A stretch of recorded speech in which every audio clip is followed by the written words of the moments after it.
जय हिंद दोस्तों। आज हम बिहार एसएससी का अगला सेट देखने वाले हैं। 50 इंपॉर्टेंट प्रीवियस ईयर क्वेश्चन देखेंगे आज हम लोग। ठीक है, चलिए। तो क्या नंबर क्वेश्चन से स्टार्ट हो रहा है। देखिए, पहला क्वेश्चन क्या है, प्राचीनतम वेद कौन सा है। ठीक, वेद कौन कौन से थे। 4 तरह के वेद थे। कौन कौन से, ऋग्वेद, यजुर्वेद, सामवेद और अथर्ववेद। ठीक है, तो क्वेश्चन क्या कर रहा है, प्राचीनतम वेद कौन सा है, प्राचीन वेद की बात कर रहे हैं। इसका आंसर क्या हो जाएगा, ऋग्वेद। ठीक है, देखिए ऋग्वेद में क्या थे, 10 मंडलों में ये विभाजित था। ठीक है, 10 मंडलों में विभाजित था और 1028 सूक्त थे इसमें। ठीक, नेक्स्ट क्वेश्चन देखेंगे, सबसे अंत में कौन सी घटना हुई। ठीक है, ऑप्शन है चंद्रगुप्त मौर्य का राज्याभिषेक, अशोक का राज्याभिषेक, मेगास्थनीज का भारत आगमन, अशोक की कलिंग विजय। ठीक है, अब देखिए चंद्रगुप्त मौर्य का जो राज्याभिषेक हुआ था ये 321 बीसी में हुआ था, 321 ईसा पूर्व में हुआ। ठीक है, और जो मेगास्थनीज भारत कब आया था, 305 ईसा पूर्व में भारत आया था। ठीक है, और अशोक का राज्याभिषेक कब हुआ था, अशोक का राज्याभिषेक 277 ईसा पूर्व में हुआ था। ठीक है, और कलिंग का जो लड़ाई हुआ था वो कब लड़ी गई थी, वो 261 ईसा पूर्व में हुई थी। यानी कि सबसे लास्ट में जो अंतिम घटना जो कौन कौन से का हो जाएगा, ऑप्शन डी हो जाएगा 261 बीसी में। ठीक है, नेक्स्ट क्वेश्चन, महात्मा गांधी का जन्म किस वर्ष हुआ था। ऑप्शन क्या क्या है, 868 ईस्वी, 869 ईस्वी, 870 ईस्वी या फिर 871 ईस्वी। ठीक है, तो महात्मा गांधी का जन्म कब हुआ था, 2 अक्टूबर को हुआ था। ठीक है, 2 अक्टूबर 1869 को गुजरात के पोरबंदर जिले में हुआ था। ठीक है, नेक्स्ट क्वेश्चन देखेंगे, महात्मा बुद्ध ने कहा महापरिनिर्वाण प्राप्त किया। ठीक, महापरिनिर्वाण का मतलब उनका डेथ कहाँ हुआ। ठीक है, ऑप्शन क्या क्या है, सारनाथ, कुशीनगर, बोध गया या फिर लुम्बिनी। ठीक है, तो कुशीनगर जो उत्तर प्रदेश में एक जनपद था, ठीक है ना, यूपी का एक जनपद था, वहां पे इनका महापरिनिर्वाण हुआ था 563 ईसा पूर्व में। ठीक ठीक है, सॉरी 483 ईसा पूर्व में इनका डेथ हुआ था और 563 ईसा पूर्व में इनका जन्म हुआ था नेपाल के लुम्बिनी में। ठीक, नेक्स्ट क्वेश्चन देखेंगे 55 नंबर, सत्य शोधक समाज की स्थापना किसके द्वारा की गई थी। ठीक है, ठीक है, सत्य शोधक समाज जो है, जो सोशियो रिलीजियस रिफॉर्म चल रहा था। ठीक, उस समय सत्य शोधक समाज की स्थापना की थी ज्योतिबा फूले ने। ठीक, ऑप्शन क्या क्या है इसका, Dayanand Saraswati, doctor B R Ambedkar, Jyotiba Phule और केशव चंद्र सेन। ठीक है, इसका ऑप्शन क्या हो जाएगा, ज्योतिबा फूले। ठीक, और देखिए ज्योतिबा फूले ने गुलामगिरी और वर्ण परिचय 2 किताब की रचना भी की थी। ठीक है, और इनका मेन उद्देश्य क्या था, सत्य शोधक समाज का स्थापना करने का मेन उद्देश्य क्या था, समाज में जो विषमता और जो छुआछूत का जो फैला हुआ था उसको कम कर, इसको दूर करना इनका मेन उद्देश्य था। ठीक है, नेक्स्ट क्वेश्चन, सबसे पहले कौन सी घटना हुई। ठीक है, ऑप्शन क्या क्या है, नादिर शाह का आक्रमण, प्लासी का युद्ध, पानीपत का तृतीय युद्ध और बक्सर का युद्ध। ठीक है, देखिए प्लासी का युद्ध कब हुआ था, 1797। ठीक है, 1797 प्लासी का युद्ध हुआ था। पानीपत का तृतीय युद्ध कब हुआ था, पानीपत का 1761 में। ठीक, बक्सर का युद्ध 1764 में। ठीक है, और नादिर शाह का आक्रमण कब हुआ था, 1739 में। ठीक है, तो ऑप्शन क्या हो जाएगा, सबसे पहले घटना कौन सी हुई थी हमारी, नादिर शाह का आक्रमण हुआ था। ठीक है, नेक्स्ट क्वेश्चन देखेंगे, 1942 में जयप्रकाश नारायण को किस नगर के जेल में रखा गया था। ठीक है, ठीक है, 1942 में उस समय कौन सा आंदोलन चलता था, 1942 में भारत छोड़ो आंदोलन चल रहा था। ठीक है, जो गांधी जी के द्वारा स्टार्ट किया गया था अगस्त में, अगस्त क्रांति भी कहते हैं, उस समय ये स्टार्ट हुआ था। ठीक है, उस समय जयप्रकाश नारायण को गिरफ्तार करना कौन से जेल में रखा गया था, ऑप्शन क्या क्या है, पटना, रांची, हजारीबाग या फिर भागलपुर। इसका आंसर क्या हो जाएगा, बी हजारीबाग। नेक्स्ट क्वेश्चन, सूची 1 को सूची 2 के साथ मिलाइए। ठीक है, देखिए सूची 1 में क्या क्या है, कुछ जगहों के नाम है और शहरों के नाम है। ठीक है, तो आनंद भवन क्या है, आनंद भवन जो इलाहाबाद में जो नेहरू जी थे, पंडित नेहरू थे, उनका घर था। ठीक है, तो ये क्या हो जाएगा, इलाहाबाद हो जाएगा। साबरमती आश्रम कहाँ है, अहमदाबाद में। ठीक है, गेटवे ऑफ इंडिया मुंबई में। जालियावाला बाग कहाँ है, अमृतसर में। ठीक है, तो इसका आंसर क्या हो जाएगा, इसका आंसर हो जाएगा सी हो जाएगा। ठीक, नेक्स्ट क्वेश्चन देखेंगे, इसको भी मिलान करना है, सूची 1 को सूची 2 के साथ मिलान करना है। ठीक है, अब देखिए इसमें क्या क्या है, अलई दरवाजा किसने बनवाया था। ठीक, अलई दरवाजा बनाया था अलाउद्दीन खिलजी ने। ठीक है, आगरा का किला किसने बनाया था, अकबर ने। इत्मादुद्दौला का मकबरा किसने बनवाया था, ये नूरजहां ने बनवाया था। ठीक है, और दिल्ली का लाल किला शाहजहां ने बनवाया था। ठीक है, इसका ऑप्शन क्या हो जाएगा, ऑप्शन बी हो जाएगा। ठीक, नेक्स्ट क्वेश्चन देखेंगे, सिखों के 10वें गुरु गोविंद सिंह का जन्म कहाँ हुआ था। तो सिखों के 10वें गुरु कौन थे, गुरु गोविंद सिंह। ठीक है, इनका जन्म कहाँ था, ऑप्शन क्या है, पानीपत, अमृतसर, दिल्ली, पटना। ठीक है, देखिए तो 22 दिसंबर 1666 को पटना में सिखों के 10वें गुरु का जन्म कहाँ हुआ था? पटना में हुआ था। ठीक है, और 1699 में इन्होंने खालसा पंथ की स्थापना की थी। ठीक है, नेक्स्ट क्वेश्चन देखेंगे। भारतीय संविधान की किस अनुसूची में भारतीय भाषाओं को सूची सम्मिलित की गई है? ठीक है, यानी कि जो भारतीय जो भाषा है ना, उनको किस संविधान ने किस अनुसूची में शामिल किया गया? ऑप्शन क्या क्या है?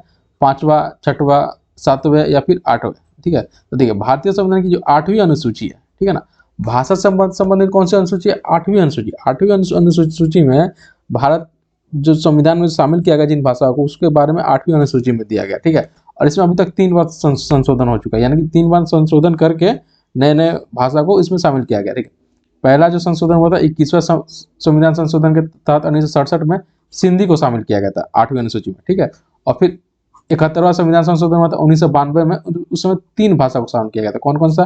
कोंकणी, मणिपुरी, नेपाली को शामिल किया था। फिर 1992वां संविधान संशोधन हुआ था 2003 में, उस समय 4 भाषाओं को शामिल किया गया था। कौन कौन सा था? बोडो, डोंगरी, मैथिली और संथाली। 4 भाषाओं को 2003 में शामिल किया गया था संविधान की 8वीं अनुसूची में। नेक्स्ट क्वेश्चन देखेंगे 62 नंबर। डॉक्टर राजेंद्र प्रसाद को संविधान सभा का अस्थायी सभापति कब चुना गया? ठीक है, देखिए जब संविधान सभा का निर्माण हुआ था, ठीक है, तो उस समय जब उसका सभापति का जब चुनने का बारी आया था, तो पहले तो चुनाव हुआ नहीं था। ठीक है, तो जब चुनाव नहीं हुआ तो उस समय एक ऐसे ही मतलब फर्स्ट मीटिंग के लिए जो पहली बैठक हुई थी, उसमें डॉक्टर सच्चिदानंद जो सिन्हा थे, उनको अस्थायी सदस्य उनको चुना गया था। ठीक है, लेकिन फिर पहला बैठक हुआ था 9 दिसंबर 1946 को हुआ था, लेकिन जब दूसरा बैठक हुआ 11 दिसंबर 1946 को, ठीक है, तो उस समय डॉक्टर राजेंद्र प्रसाद को अस्थायी सभापति चुना गया। ठीक है, इसका क्या हो जाएगा? दिसंबर 1946। नेक्स्ट क्वेश्चन देखेंगे। किस संविधान संशोधन के द्वारा शिक्षा के अधिकार को एक मौलिक अधिकार के रूप में सम्मिलित किया गया? ऑप्शन क्या क्या है? 83वां, 84वां, 85वां या फिर 86वां। देखिए शिक्षा का जो अधिकार था वो पहले मौलिक अधिकार नहीं था, वो क्या था? उसको डीपीएसपी में शामिल किया था। ठीक है, जो आर्टिकल 45 था उसमें ये शिक्षा का अधिकार था। लेकिन 86वें संविधान संशोधन के द्वारा, कौन सा संविधान संशोधन? 86वें संविधान संशोधन के द्वारा इसको मौलिक अधिकार में शामिल किया गया था। आर्टिकल 21A के अंतर्गत इसको मौलिक अधिकार में शामिल किया गया था। इसमें क्या है कि 6 से 14 वर्ष के बच्चों के लिए मतलब शिक्षा का अधिकार जो है ना, उसको मौलिक अधिकार बनाया 6 से 14 वर्ष के बच्चों के लिए। और जो 0 से 6 वर्ष के बच्चे जिनको अर्ली चाइल्डहुड केयर कहते हैं, ठीक है ना, उसको डीपीएसपी में ही रखा गया, जो कि अभी भी डीपीएसपी में ही है। 64 नंबर क्वेश्चन। इनमें से कौन भारत के उपराष्ट्रपति कभी नहीं रहे? ठीक है, देखिए ऑप्शन क्या क्या? Fakhruddin Ali Ahmed, doctor S Radhakrishnan, doctor Zakir Hussain या बीबी गिरी। ठीक है, देखिए इसका आंसर हो जाएगा फखरुद्दीन अली अहमद, यानी कि एस राधाकृष्णन और जाकिर हुसैन और बीबी गिरी ये पहले उपराष्ट्रपति रह चुके थे, लेकिन फखरुद्दीन अली अहमद जो है ये कभी उपराष्ट्रपति नहीं रहे, और ये अगस्त 1974 से फरवरी 1977 तक भारत के राष्ट्रपति रहते हैं। ठीक है, अगला क्वेश्चन। स्वच्छ भारत अभियान किस वर्ष प्रारंभ हुआ? ठीक है, अब देखिए स्वच्छ भारत अभियान को फेमस किसने किया? जब से नरेंद्र मोदी की सरकार बनी तब से स्वच्छ भारत अभियान के बारे में हम सुनने को मिल रहा है। ठीक है, उसके पहले इतना स्वच्छ भारत अभियान का कोई किसी ने सोचा भी नहीं था कि हाँ भारत को स्वच्छ करना भी है या नहीं करना। उसके आज़ादी के समय महात्मा गांधी ने ये काम किया हुआ था। उसके बाद अभी हमारे देश के जो प्रथम जो देश के प्रधानमंत्री हैं नरेंद्र मोदी, वो कर रहे हैं। और जब 2014 में वो चुनाव जीत कर आए थे, तभी उन्होंने 2 अक्टूबर को गांधी जी की जयंती के समय उन्होंने स्वच्छ भारत अभियान को लॉन्च किया था। ठीक है, 2014 इसका आंसर हो जाएगा। Next question. पंचायती राज अपनाने वाला पहला राज्य कौन सा था? देखिए अब पंचायती राज की जो शुरुआत हुई थी कहाँ से हुई थी? ऑप्शन क्या है? उत्तर प्रदेश, मध्य प्रदेश, बिहार या फिर राजस्थान। देखिए 2 अक्टूबर 1959 को, ठीक है, 2 अक्टूबर 1959 को राजस्थान के नागौर जिले, कौन सा? राजस्थान का नागौर जिला जो था वहां से इसकी शुरुआत हुई थी।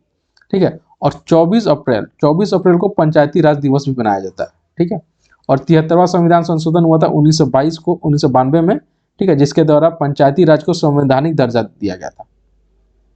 इसका ऑप्शन क्या हो जाएगा? राजस्थान हो जाएगा। नेक्स्ट क्वेश्चन देखेंगे 67 नंबर क्वेश्चन। जुलाई 2021 में भारत का संसदीय कार्य मंत्री किसे नियुक्त किया गया? ठीक है, ये करंट का क्वेश्चन है, इसका आंसर क्या हो जाएगा? प्रहलाद जोशी। Next question. जुलाई 2021 में किसे कर्नाटक का राज्यपाल नियुक्त किया? ये भी करंट का क्वेश्चन है, इसका आंसर हो जाएगा थावरचंद गहलोत।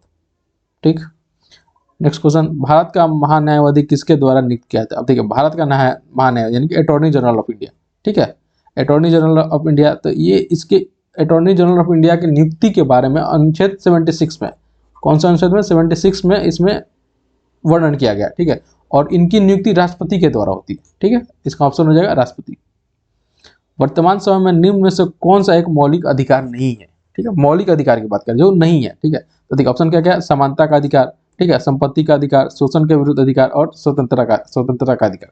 ठीक है, अब देखिए समानता का अधिकार मौलिक अधिकार है, संपत्ति का अधिकार ये नहीं, इसको 44वें संविधान संशोधन के द्वारा, ठीक है, 44वें संविधान संशोधन के द्वारा 1978 में जब मोरारजी देसाई की सरकार थी, उस समय संपत्ति के अधिकार को मौलिक अधिकार से अलग करके एक लीगल अधिकार बना दिया गया, ठीक है। तो इसका आंसर क्या हो जाएगा? संपत्ति का अधिकार। निम्न में से कौन सा नगर यमुना नदी के किनारे नहीं है? ऑप्शन क्या क्या है? दिल्ली, आगरा, अयोध्या या फिर मथुरा। ठीक है, दिल्ली सबको पता है यमुना नदी के किनारे, आगरा भी यमुना नदी के किनारे, मथुरा भी यमुना नदी के किनारे। अयोध्या किस नदी के किनारे? अयोध्या सरयू नदी के किनारे, इसलिए इसका ऑप्शन हो जाएगा सी, अयोध्या हो जाएगा। ठीक है, 2011 की जनगणना के आधार पर बिहार भारत का डैश सबसे अधिक जनसंख्या वाला राज्य। ऑप्शन क्या क्या है? दूसरा, तीसरा, चौथा और पांचवा। अब देखिए सबसे अधिक जनसंख्या वाला राज्य कौन सा है? उत्तर प्रदेश है, ठीक है। उसके बाद कौन सा आता है? महाराष्ट्र आता है। उसके बाद कौन सा आता है? बिहार, यानी कि बिहार का ऑप्शन क्या हो जाएगा इसका? तीसरा स्थान। 2011 की जनगणना के आधार पर बिहार भारत का तीसरा सबसे अधिक जनसंख्या वाला राज्य है, ठीक है। बिहार में कौन सा जल प्रपात नहीं है? ठीक है, अब देखिए ककोलत है, धुआं कुंड है, मंझार है या फिर हुंड्रू है। तो हुंड्रू हम सबको पता है कि स्वर्ण रेखा जो नदी है झारखंड में जो बहती है उस पर ये बना हुआ है, ठीक है, हुंड्रू जलप्रपात। तो ये झारखंड में, बिहार में नहीं है, ठीक है। नेक्स्ट क्वेश्चन,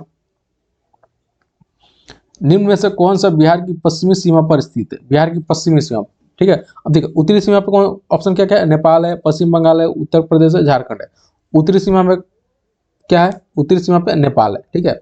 और पूर्वी सीमा पे क्या है? पश्चिम बंगाल। दक्षिणी सीमा पे क्या है? झारखंड है। और तो फिर ये पश्चिमी सीमा पे कौन सा है? तो ये हो जाएगा हमारा उत्तर प्रदेश है, ठीक है। बिहार में कौन सी नदी नहीं बहती है? ठीक है, ऑप्शन क्या क्या? फल्गु, बागमती, पुनपुन, गोमती।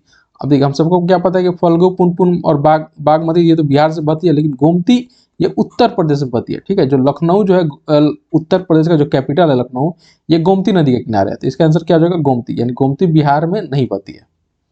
नेक्स्ट क्वेश्चन देखेंगे 76 नंबर क्वेश्चन, क्षेत्रफल के अनुसार सबसे विशाल महाद्वीप कौन सा है?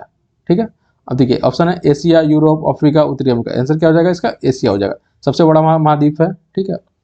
8 पूरे पृथ्वी का 8.8% हिस्सा ये कौन सा कवर करता है? एशिया महाद्वीप करता है। और कितने, अगर देखा जाए 100% पूरा पृथ्वी है तो इसमें 70% तो पानी है, ठीक है। बाकी 29% जो है क्या है? 29% क्या है? ये हमारा पृथ्वी है, यानी कि लैंड है, ठीक है। बिहार में कौन सा खनिज पाया जाता है? ठीक है, ऑप्शन क्या क्या है? क्वार्टजाइट, पाइराइट, अभ्रक। तो देखिए और उपयुक्त सभी। तो बिहार में कौन सा? क्वार्टजाइट भी पाया जाता है, ठीक है, पाइराइट भी पाया जाता है और अभ्रक भी पाया जाता है, यानी कि तीनों खनिज पाया जाता है। नेक्स्ट क्वेश्चन, यमुना नदी का उद्गम किस राज्य में होता है?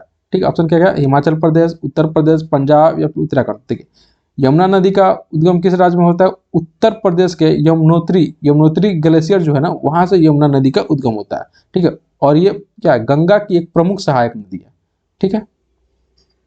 और यमुना नदी की सहायक नदी कौन कौन सी है? चंबल है, केन है, बेतवा, ये यमुना नदी की सहायक नदी है। देखिए पृथ्वी दिवस कब मनाया जाता है? ऑप्शन क्या है? 16 दिसंबर, 22 अप्रैल, 21 जून या फिर 2 मार्च। पृथ्वी दिवस कब मनाया जाता है? 22 अप्रैल को, ठीक। और इसकी शुरुआत कब हुई थी? 1970 में पृथ्वी दिवस की शुरुआत हुई थी, न्यूयॉर्क में हुई थी, ठीक है। हीराकुंड बांध किस नदी पर बनाया गया? हीराकुंड बांध किस नदी पर बनाया? ऑप्शन क्या क्या है? भागीरथी, कृष्णा, महानदी, चंबल। तो हीराकुंड बांध किस नदी पे? महानदी पे। उड़ीसा में जो महानदी है, ठीक है ना, उस पर यह बनाया गया हीराकुंड बांध, ठीक है। नेक्स्ट क्वेश्चन, एटीएम का फुल फॉर्म क्या है? ऑप्शन है any time money, all time money, automated teller machine या फिर ऑटोमेटिक टेलर मनी। इसका आंसर क्या हो जाएगा? ऑटोमेटेड टेलर मशीन, यानी कि एटीएम। एटीएम का पूरा नाम ऑटोमेटिक टेलर मशीन है। 82 नंबर क्वेश्चन, 2011 की जनगणना के अनुसार निम्नलिखित राज्यों में से किसकी ग्रामीण जनसंख्या सर्वाधिक है? ऑप्शन क्या क्या है? पंजाब है, कर्नाटक है, असम है या फिर झारखंड है। तो देखिए क्या कह रहा है? 2011 की जनगणना के अनुसार निम्नलिखित राज्यों में से किसकी ग्रामीण जनसंख्या सबसे अधिक है? आंसर क्या हो जाएगा? झारखंड हो जाएगा। झारखंड में झारखंड की जो ग्रामीण जनसंख्या है वो सबसे सबसे अधिक है, ठीक है, कितना है 75.95% प्रतिशत जो है वो झारखंड में ग्रामीण जनसंख्या का निवास है। नेक्स्ट क्वेश्चन, नीति आयोग ने किस आयोग का स्थान लिया है? नीति आयोग, देखिए प्रधान नरेंद्र मोदी जब प्रधानमंत्री बने तो उन्होंने सबसे पहला काम क्या किया था, जो योजना आयोग था, ठीक है, योजना यानी प्लानिंग कमीशन जो था उसको हटा करके उन्होंने एक नया आयोग बनाया था जिसका नाम क्या था, नीति आयोग। 1 जनवरी 2015 को नीति आयोग की स्थापना हुई थी। तो नीति आयोग किसके स्थान पर आया है, योजना आयोग के। नेक्स्ट क्वेश्चन, भारत के नियंत्रक एवं महालेखा परीक्षक की नियुक्ति कौन करता है? ठीक है, यानी कि कैग, ठीक है, कैग के बारे में संविधान के किस आर्टिकल में दिया गया, 148 में, 148 आर्टिकल में इसमें वर्णन किया गया कैग के बारे में। और इसका नियुक्ति कौन करता है, भारत का राष्ट्रपति करता है, ठीक। और इसको हटाने का प्रोसेस क्या है, सर्वोच्च न्यायालय के न्यायाधीश को जिस तरह से हटाया जाता है ना, उसी तरह से कैग का जो कैग होता है ना उसको भी हटाया जाता है, ठीक है। निम्न में से बिहार में किसकी प्रचुर मात्रा में उपज होती है? ऑप्शन क्या क्या है, चाय, कॉफी, तंबाकू, इलायची, ठीक है। तो इसका आंसर क्या हो जाएगा, तंबाकू हो जाएगा। तंबाकू की सबसे ज्यादा बिहार में उपज होती है, ठीक है। अब देखिए कॉफी सबसे ज्यादा कहाँ उपज होता है, कर्नाटक में होता है। इलायची भी कर्नाटक, केरल, कर्नाटक में होता है, ठीक है। असम में क्या होता है, असम में चाय और असम में चाय होता है और पश्चिम बंगाल में भी चाय का खेती अच्छा खासा होता है। मुजफ्फरपुर की लीची का ब्रांड नाम क्या है? ऑप्शन क्या है, रानी लीची, नवाबी लीची, रसगुल्ला लीची या फिर शाही लीची। इसका आंसर क्या हो जाएगा, शाही लीची। और देखिए इसको शाही लीची जो है ना मुजफ्फरपुर का, इसको बिहार में जीआई टैग भी मिला हुआ है, ठीक है, जीआई टैग भी मिला हुआ है, ठीक। अब देखिए सूची 1 को सूची 2 से मिलान करना 87 नंबर क्वेश्चन है, ठीक है। हम देखें क्या है, जूट है, जूट है, चाय है, गन्ना है, रबड़। देखिए जूट की सबसे ज्यादा खेती कहाँ होती है, पश्चिम बंगाल में होती है, ठीक है। तो ये इसका चलाएगा 4 नंबर में। चाय कहाँ होता है, असम में होता है, ठीक है। गन्ना गन्ना कहाँ होता है, उत्तर प्रदेश में होता है, ठीक है। रबड़ की खेती कहाँ होती है, केरल में होती है। इसका ऑप्शन क्या हो जाएगा, ए नंबर हो जाएगा, ठीक है। नेक्स्ट क्वेश्चन, विश्व उपभोक्ता दिवस कब मनाया जाता है? ठीक है, विश्व उपभोक्ता दिवस कब मनाया जाता है? ऑप्शन क्या है, जनवरी 15, फरवरी 15, मार्च 15, अप्रैल 15। तो विश्व उपभोक्ता दिवस कब मनाया जाता है, 15 मार्च को मनाया जाता है, ठीक है। इसमें क्या आ रहता है, उपभोक्ता जो कंज्यूमर है उनका क्या क्या अधिकार है, उनके क्या क्या राइट्स है, उसके बारे में जागरूकता फैलाने के लिए विश्व उपभोक्ता दिवस मनाया जाता है, ठीक। नेक्स्ट क्वेश्चन देखेंगे 89 नंबर, भारत में सरकार का वित्तीय वर्ष चलता है, भारत सरकार का वित्तीय वर्ष कब से कब तक चलता है? ऑप्शन क्या है, 1 जनवरी से 31 दिसंबर तक, 1 मार्च से 28-29 फरवरी तक, या 1 अप्रैल से 31 मार्च तक, 1 फरवरी से 31 जनवरी तक। इसका आंसर क्या हो जाएगा, 1 अप्रैल से 31 मार्च तक, ठीक है, सी ऑप्शन हो जाएगा। सहकारिता मंत्री का दायित्व किसे सौंपा गया? ये करंट का क्वेश्चन है दोस्तों, ठीक है। तो सहकारिता मंत्री किसे सौंपा गया था? अमित शाह को सौंपा गया था, ठीक है। टोक्यो ओलंपिक 2020 में भारत ने कितने पदक जीते? यह भी करंट का क्वेश्चन है। भारत ने कितने पदक जीते? 7 पदक जीते थे। और टोक्यो ओलंपिक 2024 कहाँ होने वाला है? फ्रांस में होने वाला है, फ्रांस के पेरिस में होने वाला है, ठीक है। 92 नंबर क्वेश्चन, भारत में किस संगठन ने एडवांस सैप तकनीक विकसित किया है? ऑप्शन क्या क्या है, HAL, इसरो, IAF या फिर DRDO, ठीक है। तो इसका आंसर क्या हो जाएगा, DRDO हो जाएगा। DRDO का फुल फॉर्म क्या होता है, रक्षा अनुसंधान और विकास संगठन, ठीक है।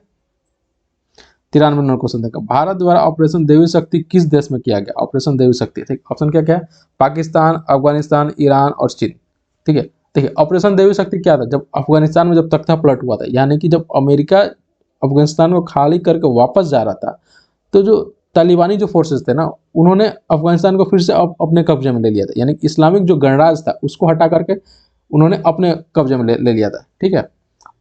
तो इसका उस समय भारत के जो नागरिक थे जो अफगानिस्तान में उस समय रह रहे थे, उनको वापस निकालने के लिए, उनको बाहर निकालने के लिए भारत ने ऑपरेशन देवी शक्ति को चलाया था, ताकि वहां से लोगों को भारत में लाया जा सके। इसका आंसर हो जाएगा अफगानिस्तान।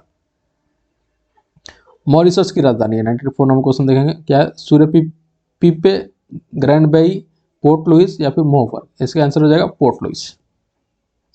95 नंबर क्वेश्चन देखेंगे, और देखिए मॉरिशस एक ऐसा कंट्री है जहाँ पे लगभग 50% जो पॉपुलेशन है वो इंडियन है, यानी कि भारत के 50%, मतलब 50% पॉपुलेशन जो है वो क्या इंडियन है।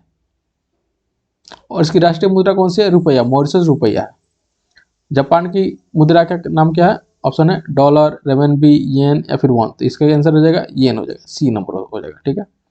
96 number question, D night watchman उपन्यास के लेखक कौन से? ऑप्शन है लाइस ऑर्डरिच, एच जे लस्की, कटोरी हॉल, बिल क्लिंटन। ठीक है, इसका आंसर हो जाएगा लाइस ऑर्डरिच। ठीक है ना। और ये उपन्यास जो है 1950 के दशक के बारे में इसमें वर्णन किया गया है। ठीक है, और पहली बार इसको कब प्रकाशित किया था? 2020 में प्रकाशित किया गया था। पंजाबी भाषा की लिपि, पंजाबी भाषा की लिपि कौन सी है? ऑप्शन है देवनागरी, ब्राह्मी, गुरुमुखी या फिर द्रविड़। देखिए, तो पंजाबी भाषा की लिपि कौन सी है? गुरुमुखी लिपि है। ठीक है, अब इसको गुरुमुखी क्यों कहते हैं? क्योंकि ये गुरुओं के मुख के द्वारा निकली हुई वाणी, इसलिए इसको क्या कहते हैं? गुरुमुखी कहते हैं। ठीक है, और इसमें 3 स्वर्ण और 32 व्यंजन होते हैं। ठीक, 98 नंबर क्वेश्चन, अफगानिस्तान के राष्ट्रपति का नाम जो कि हाल ही में देश से भाग गया क्या है? ऑप्शन है हामिद करजई, रुला गनी, बुरहानुद्दीन रब्बानी या फिर एम अशरफ गनी। देखिए, ये जब अमेरिका अफगानिस्तान को खाली करके वापस जा रहा था तो वहाँ पे जो तालिबानी फोर्सेस थे उसने क्या किया, जो इस्लामिक गणराज्य था उसको हटा करके कब्जा कर लिया। ठीक है, तो उस समय के जो अफगानिस्तान के राष्ट्रपति थे अशरफ गनी, वो देश छोड़कर भाग गए थे। ठीक है, तो इसका आंसर क्या हो जाएगा? अशरफ गनी हो जाएगा। हिंदी भाषा में वर्ष 2020 के साहित्य अकादमी पुरस्कार के विजेता, ये करंट का क्वेश्चन है। ठीक है, इसका आंसर हो जाएगा अनामिका। ठीक है, और देखिए, साहित्य अकादमी पुरस्कार की शुरुआत कब की गई थी? 1955 में की गई थी, और उस समय से लेकर के अब तक ये साहित्य अकादमी पुरस्कार दिया जा रहा है। ठीक है, 100 नंबर क्वेश्चन देखेंगे क्या है। 127वां संविधान संशोधन विधेयक 2021 संबंधित है। 127वां संविधान संशोधन विधेयक किससे संबंधित है? ऑप्शन है आरक्षण, नागरिकता, कृषि सुधार से या फिर उच्च शिक्षा से। इसका आंसर क्या हो जाएगा? आरक्षण से। ठीक है, देखिए, ये जो पिछड़ा वर्ग है, ठीक है ना, तो 127वां संविधान संशोधन जो 2021 विधेयक लाया गया था, उसमें यह प्रावधान है कि जो कोई भी राज्य या फिर केंद्र शासित प्रदेश सामाजिक और शैक्षणिक रूप से पिछड़े वर्गों को अपनी सूची बनाने का अधिकार देता है। ठीक है, तो इसका क्या हो जाएगा? यानी कि आरक्षण के लिए आप सूची बना सकते हैं। जो भी पिछड़े वर्ग हैं शैक्षणिक रूप से या फिर ये सामाजिक रूप से, उनके लिए आप सूची बना सकते हैं और उनको आरक्षण दे सकते हैं। तो इसका आंसर हो जाएगा आरक्षण के लिए। ठीक है दोस्तों, आज के लिए 100 क्वेश्चन हम यहीं तक खत्म करते हैं, फिर अगली बार मिलेंगे आपसे। धन्यवाद।